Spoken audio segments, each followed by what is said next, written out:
Morning, John. All right. Thank you, everyone, for joining the call. Today, we welcome on Associate Head Coach Jon Scheyer. If you have a question for Coach, please use the hand raise feature. And when you're not asking a question, please make sure to keep your line muted. We'll start with Steve Wiseman. Hey, John. Good morning. Thanks for joining us on here. What are your thoughts on the matchup with Gonzaga, especially after what they did to UCLA last night? Yeah, well, obviously they're really good. There's an impressive performance. I think when you look at them, you see the balance, right? Obviously they have, Timmy, who's, preseason player of the year, but, the guard play with Nemhard, Holmgren's talented. They have a complete team. Strother, Bolton. I mean, they put 5 guys on the floor. Not many teams can do this in college, but they put 5 guys on the floor. They can all pass, handle, and shoot. And, that makes it always difficult for you as a defense. But, we're excited about the opportunity. Our guys, this is part of the reason you come to Duke, to be in games like this. So I can tell you the excitement is there from our end. And the belief for us, we're going into this game to get a win. Brendan Marks. Hey, John, thanks again for doing this morning. Sort of not specifically about this matchup, but, last month or so, now that the game's actually started, how have you found yourself balancing the time between, having the opportunity to scout, teams like Gonzaga, but also needing to be out on the road, doing what you're doing? Like, for example, last weekend, pair of games bookending the weekend and you're still out on the road. How have you found a way to balance your time, and what's been the toughest part about that?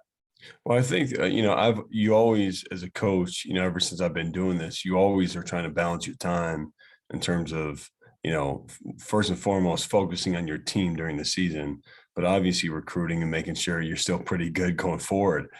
So I've already done that. So it hasn't, the only difference has been, I'm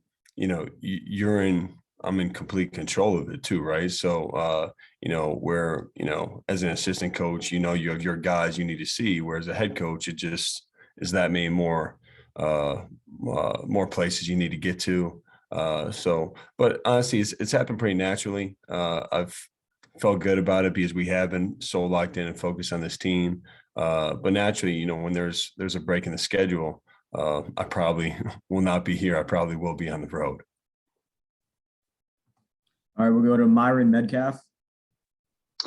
John, you've obviously had a lot of incredible moments in your career. What I'm curious about is you scoring 21 points in 75 seconds in that memorable game in high school. What do you remember about that night? I remember a couple things, and it's actually crazy for me to believe that I still get asked about that game, because it was one of the most heartbreaking losses I've ever been a part of. And we were down 13 with 1:15 to go, and cut it to 2-3 times and just can never get the lead. And I remember a couple people were at that game that I knew. One group I knew at the time, the other I did not. But Chris Collins and Coach K were there watching me, and Chris had the single game record for most points in our high school, and that was 54. And I had 52, and I fouled. I was driving the ball with about 10 seconds left, and I got fouled. And if I would have, they called an offensive foul. If they would have called the defensive foul, it would have been, going to the line for 54. So Coach always jokes with me that he saw Chris Collins put his hands up, and celebrating when I lost. But the other kid that was there was Jabari Parker was there. And Jabari talked about, he told me when later on he came to Duke, he remembered being in that game.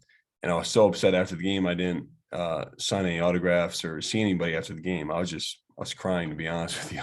And Jabari mentioned that, how he remembered that. And so for me, win, lose, draw, that's something I've always, changed, where, no matter what it is, to make an impact on somebody else, I try to do. Adam Zagoria. Hey, John, good to see you. Yeah. Obviously, Chet and Holmgren and Paolo are, very different players, but there'll be a lot of attention on them in this game because they're at the top of the draft boards. One guy's 6'10", 240. The other guy's, very thin. Can you just speak a little bit to what makes them each so special as prospects and how they're able to impact the game as freshmen, especially this year when there's so many fifth year and older guys? Yeah, well, I'll start obviously by saying Holmgren is a terrific player. He's there's not many guys like him, and his ability to impact the game on both ends was very apparent last night in the UCLA game. So have a lot of respect for him, what he's done so far. And obviously I think it shows him going there. I mean, he wants to play with other really good players. So, respect that. And, give a lot of respect for playing him on Friday. Paulo's blown us away in terms of his, how coachable he is, and for a guy with the amount of hype that he had coming in, always takes coaching, always wants to improve. His work ethic is as good as anyone on this team. So I think I start there at him, and then I go into his game itself, at 6'10", 250, being able to rebound, push the ball, really being able to score at all three levels. And, at the start of the year, he was turning the ball over too much. He had 1 assist and 10 turnovers. In the last 3 games, he's had 11 assists and 1 turnover. And so you think about the playmaking, the scoring, and then the defending, so he's a complete player and someone who's really just scratching the surface of who he can be. Do you think that this year, John, because there's so many 5th year and older guys that, some teams like in the Big East, Villanova, they're not even playing their freshmen. Do you think that these guys are making it a special statement as freshmen in a year with so many older players? Yeah, I mean, I think they are. It's college basketball, last year was disjointed. And so, I think this is the year to put college basketball back on the map. And, with those 2 guys, but, I'll speak about our guy because, I get to coach him every day. I mean, Paulo is, he's a special player. I know he's a fun player to watch, right? And he's a fun guy to coach. And, the fact it's not all about him. It reminds me a little bit of Zion. When you coached him, it was never about himself. It was always about the team. And Paulo's the same exact way. Thanks a lot. Good luck. Thanks, Dad. All right, next we'll go to Jim Sumner. Hey, John. Good morning. Thanks for your time. I want to talk to you about your perimeter defense. All 3 of Wendell, Jeremy, and Trevor have told the media in some way, shape, or form this year that their goal is to be the best perimeter, collectively the best perimeter defense in the country. Obviously, the only team that's beaten Gonzaga in the last 2 years did so on the backs of some great perimeter defense. Just talk about these guys as a group, individually and collectively as perimeter defenders, and how that could impact the game Friday. Well, before you put in any game plan in terms of not just a game plan, but a strategy in terms of how you're going to play defense in a season, the first thing is, can you guard the ball? And we have 3 guys in Wendell, Jeremy, and Trevor to start. And then obviously the guys who come in off the bench, but they can really guard the ball. And, they put great pressure on it, and it's disciplined pressure where they're not getting beat. And that's unique to have that, to have 3 guys really that are versatile, that can guard any perimeter player. Trevor and Wendell, they have great size, and Jeremy has great strength. When he switches on bigger players, he can really get up under you and cause some problems. So I think for us to have that, and you think about the interior defense and shot blocking with, Mark Williams, Theo John, and Paulo, that makes for having the core of a great defensive team. Thanks. All right, next we'll go to Connor O'Neill. Yeah, John, I'm curious. I don't think it's disrespectful to say that Gonzaga presents a little bit of a different challenge than the last 5 games. So what are the areas that you guys have improved on that'll help you from the Kentucky game to this game Friday? Well, for Gonzaga, they're a team who, you try to limit their easy baskets as much as possible, right? In the game last night, they did a great job pushing on the break, getting easy threes, finishes around the basket. You have to, especially in transition. So that's clearly a key when you play them. But I think more importantly, are the shots you get on offense. You need to really work well together. It's not going to be easy. They have great, just like I said with us, they have great protection of the rim. They can really guard the ball. I think that's not, they probably don't get enough respect for that as they should with their defense. And so they're physical. You have to play through contact. So I think our offense, the strides we've made, we obviously scored a lot last game, but we need to do that at, a higher level to beat them on Friday. Sasha Ritchie. Hi, Coach. Thanks for doing this. You spoke a little bit about Jeremy as a defender. Could you talk about what he brings to your offensive flow? Yeah, Jeremy's really taken huge strides this year. And I think the assertiveness and aggressiveness that he's played with has been key. And, the next step for him is, not passing up open shots. We want him to be a guy he's got the green light to go ahead and be aggressive. I think the other area he's made huge strides on with his offensive game is his playmaking. He's made, where he's getting in the paint and knowing where his bailouts are, or knowing where his bigs are for finishes, whether it be for a lob or for a dump off. So he's been terrific, being really good in ball screens. He's got a good mid-range game, and so Jeremy needs to continue to make strides where he's aggressive, whether he misses or makes. I think that's the next step for him. But he's been just a really, really consistent and a really good player for us. All right, we'll go to Brenna Green. Hi, John. Just what was your reaction watching that game last night, especially the first 10 minutes of it? Well, I was impressed. It was a really good game, and you're obviously trying to take in everything and look at it from a strategic standpoint. But how could you not be impressed with how they played? It was really look.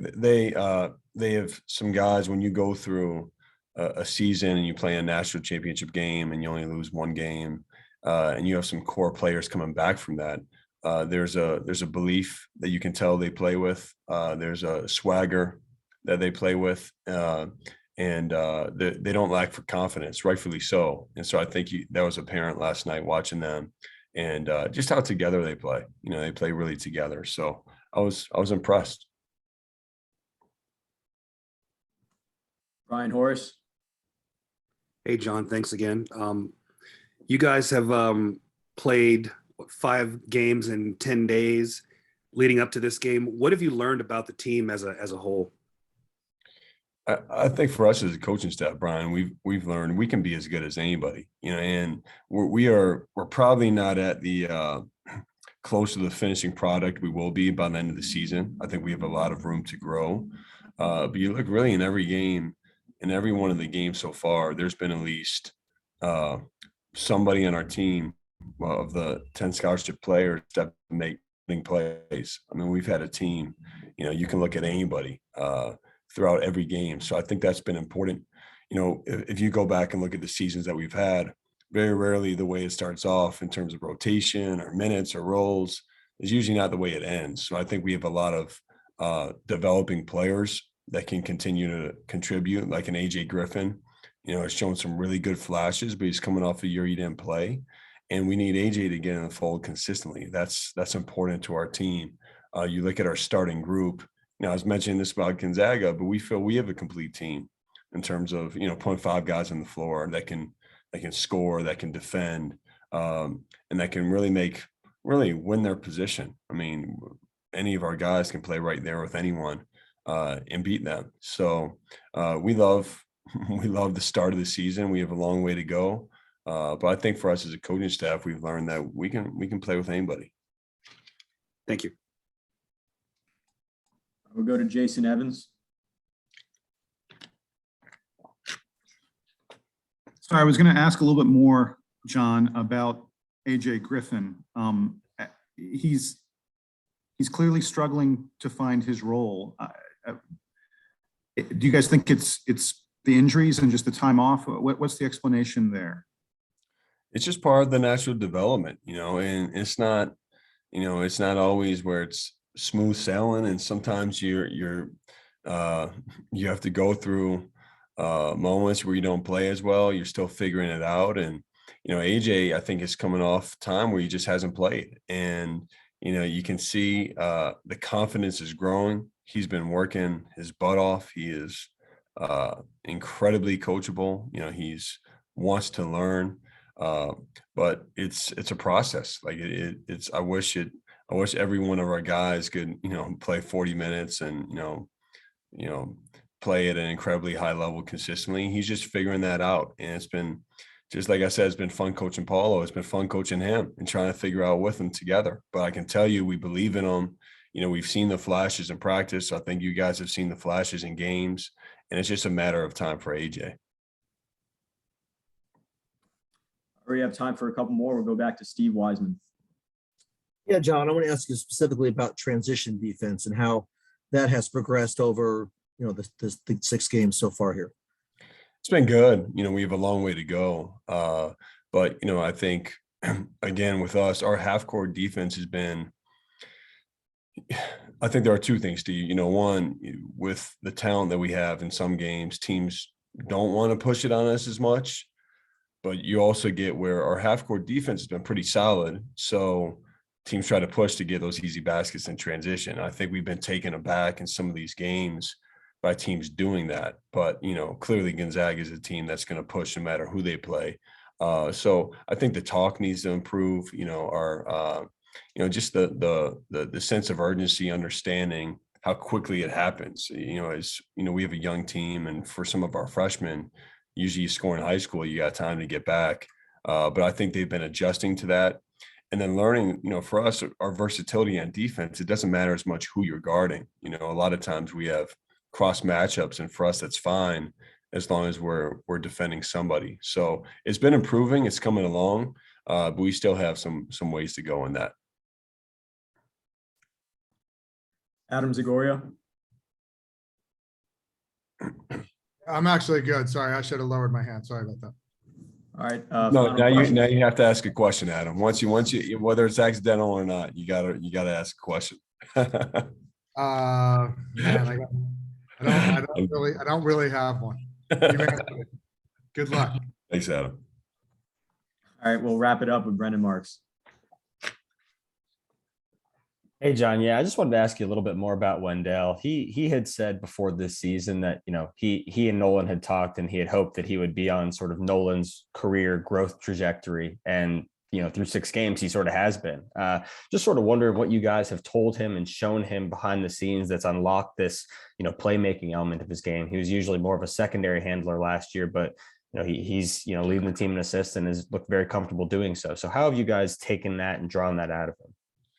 We've just told him to be himself. Wendell is, a terrific player. I think you just see the confidence, that he has, and he's, I look back at the past couple of years. First of all, what a disjointed college career with the first 2 seasons with COVID and everything you have to deal with. So it's hard to have that continuity and consistency. But it's the confidence. Coaches told him for really since the day he stepped on campus, just be you, be aggressive, be you. And I think he's done that in flashes, but he hasn't done that with the consistency that he has with the start of the season. We like the fact he's really doing everything for us. He's defending other team's best perimeter player a lot of the time. He's creating for others. He's scoring really not just behind the line at the rim, but really efficiently in the mid-range as well. So he's really doing everything. He's leading. So really proud of him in the strides he's made, and we expect this to continue for him as well. All right, that'll conclude our availability this morning. We appreciate your time. Thank you, everyone, for joining the call.